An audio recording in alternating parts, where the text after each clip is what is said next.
What if the most consequential tech policy fight in American history isn't happening in Silicon Valley, it's happening in Congress? Right now, inside the Republican Party, there is a war brewing. Not about taxes, not about immigration, about artificial intelligence. And the outcome of that debate could determine whether companies like OpenAI, Google, and Apple get to build the future on their own terms, or answer to the federal government first. Here's the twist. Nobody actually agrees on what regulating AI even means. And that disagreement? It might be the most important thing happening in tech right now. Welcome to Axe and Wire. By the end of this video, you'll understand exactly what the GOP's internal AI debate looks like, why it matters for every product you use, from ChatGPT to your iPhone, what the two major camps are fighting over, and how this plays out against the global race with China. This is one of those stories that feels like policy, but is really about power. Let's get into it. To understand the fight, you first need to understand the landscape. Artificial intelligence is no longer a futuristic concept. It is a present-day economic force. ChatGPT crossed 100 million users in just 2 months after launch in late 2022, faster than any consumer application in history. Google scrambled to release Gemini. Apple announced Apple Intelligence at WWDC 2020. The technology is moving at a speed that lawmakers genuinely weren't prepared for. So when politicians talk about regulating AI, they're trying to govern something that already has its hands in search, healthcare, finance, legal systems, and creative work, all at once. Imagine trying to write traffic laws after cars have already been driving themselves for a year. That's the position Congress is in right now. Here's what's interesting. Inside the Republican Party, there isn't one unified position on AI. There are two very distinct schools of thought, and they are genuinely at odds with each other. On one side, you have the innovation-first camp. These are Republicans, many aligned with the tech-friendly wing of the party, who argue that regulating AI too aggressively will hand the advantage to China. Their argument goes like this. If OpenAI has to navigate a federal compliance maze and a Chinese state-backed AI lab doesn't, America loses.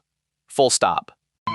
Senator Ted Cruz and others in this camp have pushed back hard against what they call preemptive regulation, rules written before AI has even caused the harms they're trying to prevent. On the other side, you have the safety and sovereignty camp. These Republicans, some overlapping with social conservatives, are worried about something different. They're concerned about AI-generated misinformation, deepfakes of political figures, and what they see as a cultural bias baked into large language models built in left-leaning Silicon Valley. They want guardrails. They want accountability.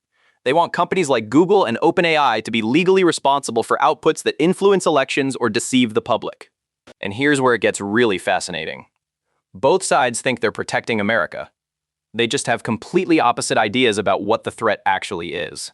Now let's talk about what real AI legislation looks like, or tried to look like. In 2024, the European Union passed the EU AI Act, the world's first comprehensive legal framework for artificial intelligence.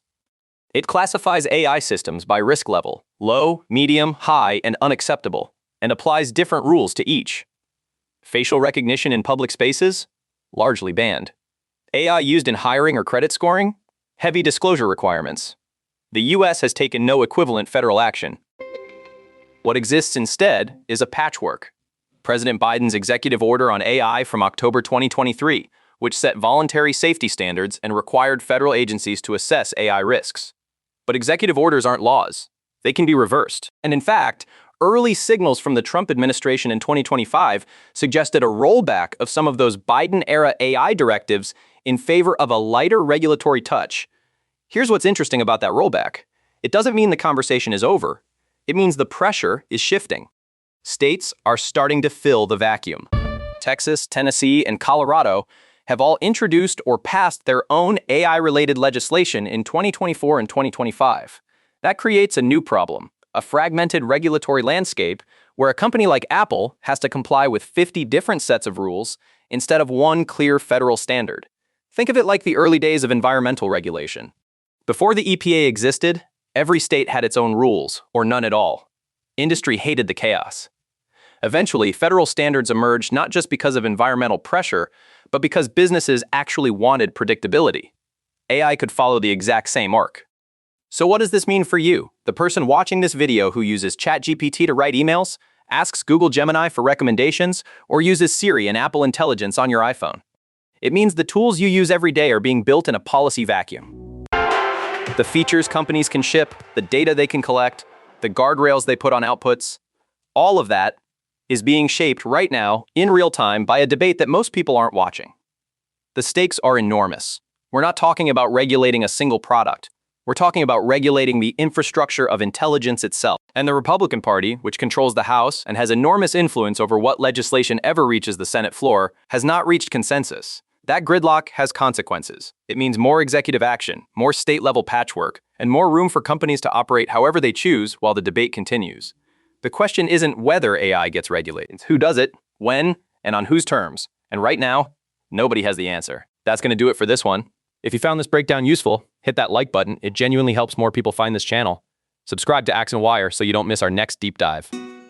And check the description for links to the EU AI Act summary, Biden's executive order on AI, and the latest state-level legislation tracker. We'll see you in the next one.